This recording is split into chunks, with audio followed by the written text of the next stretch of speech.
भी एक दूसरे को कट नहीं करती हैं। इसका कारण भी मैंने बताया, मैग्नेटिक नीडल्स को लीजिए आप, और जब नीडल्स को एक पास लेके जाते हैं तो डायरेक्शन शो करती हैं, टेंजेंट शो मतलब मैंने बताया था कि टेंजेंट यदि खींच रहे हो, ड्रॉ कर रहे हो, तो वो उसकी क्या करती है, डायरेक्शन बताती है। अब मान लो अगर दो दो लाइन से एक दूसरे को कट करने लगेंगी तो उसका एक, मान लो सपोज कर लो, यहाँ पे नहीं समझ पा रहे हो तो मैं समझा रहा हूँ, यहाँ से ऐसे निकलती है जब, तो हम लोग बार बार ना यहाँ से टेंजेंट काट डालते हैं, और ये टेंजेंट की इसकी क्या बताती है, इस लाइंस की डायरेक्शन बताती है कि ये यहाँ से किधर जा रही है।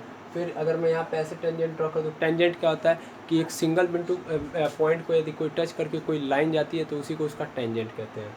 फिर यहाँ पे आऊँगा तो मैं ऐसे करूँगा तो ये भी इसकी डायरेक्शन बताइए कि इधर जा रही है। फिर इधर से खींचूंगा तो इधर जाएगी, इधर से खींचूंगा इधर जाएगी, इधर से खींचूंगा इधर जाएगी, इधर से खींचूंगा इधर जाएगी। ये सब क्या बता रही हैं, ये इन सबको बोलेंगे टेंजेंट, और टेंजेंट एक्चुअल में क्या बताता है, डायरेक्शन शो करता है। ठीक है, सपोज इसी पे अगर दो लाइन्स आती हैं और कट करके जाती हैं, कट करने का मतलब है सपोज कर लो एक लाइन और आई और वो लाइन ऐसे करके जा रही है, ऐसे करके चली गई, तो इसने क्या किया, दो पॉइंट्स पे कट किया गया।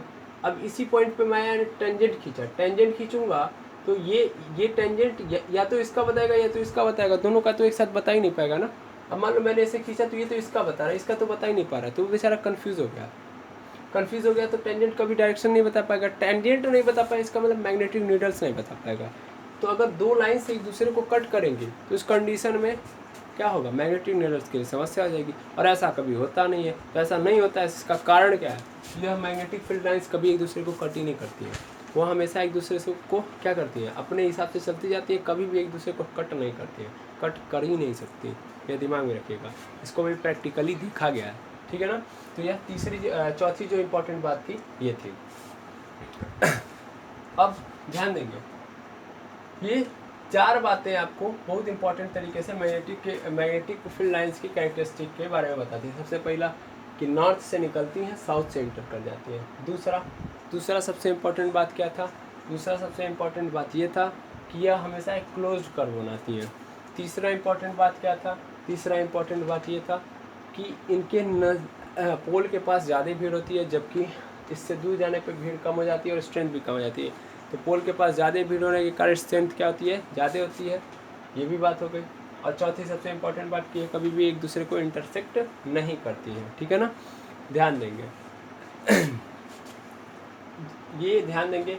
और एक समय पे पांचवा जो सबसे है बड़ी बात, ये चौथे से रिलेट करती है कि एक समय पे कभी भी मैग्नेटिक फील्ड लाइंस दो नहीं कर सकती, मतलब दो डायरेक्शन शो नहीं करती हैं, वो हमेशा एक ही करती हैं। मतलब सपोज कर लो ये मैग्नेटिक बार है, तो एक इधर से गई, एक इधर से गई, और एक और इधर से गई, एक इधर से गई। तो अगर जब भी देखोगे तो हमेशा ये सभी के सभी एक सिंगल डायरेक्शन को शो करेंगे, जो इधर से गई ये सभी के सभी एक ही डायरेक्शन को शो करेंगे, जबकि ये भी एक ही डायरेक्शन को शो करेंगे, क्योंकि कभी भी एक दूसरे को कट नहीं करती है। तो आई होप ये पांचों बातें आप समझ गए होंगे, पांचों गुण आप समझ गए होंगे, इनको अपनी कॉपी के अंदर नोट कर लीजिएगा। मैं एक सेकंड के लिए पॉज दे रहा हूँ ताकि आप नोट कर पाएँ। पहला क्या है, नॉर्थ पोल से एग्जिस्ट होती हैं और साउथ पोल से इंटर करती हैं। दूसरा क्या है कि यह हमेशा एक क्लोज कर्व बनाती है। तीसरा क्या है, तीसरा यह है कि इनके पोल के पास क्या होता है, क्राउड होता है, जबकि उससे दूर जाने पे क्राउड कम हो जाता है। तो क्राउड पोल के पास ज़्यादा होने पे पकड़ेंगे ज़्यादा, तो इस कारण क्या होता है, स्ट्रेंथ ज़्यादा होती है, जबकि दूर जाने पे स्ट्रेंथ कम होती जाती है। और चौथा क्या है कि यह कभी भी एक दूसरे को कट नहीं करती हैं, इसीलिए हमेशा इस सिंगल डायरेक्शन को शो करती हैं। ठीक है ना, ध्यान देंगे, एक समय पे सिर्फ और सिर्फ एक ही दिशा को शो करती हैं। ठीक है, तो ये पांचों चीज़ें हैं, आप नोट कर लीजिए, तब तक मैं पॉज ले रहा हूँ।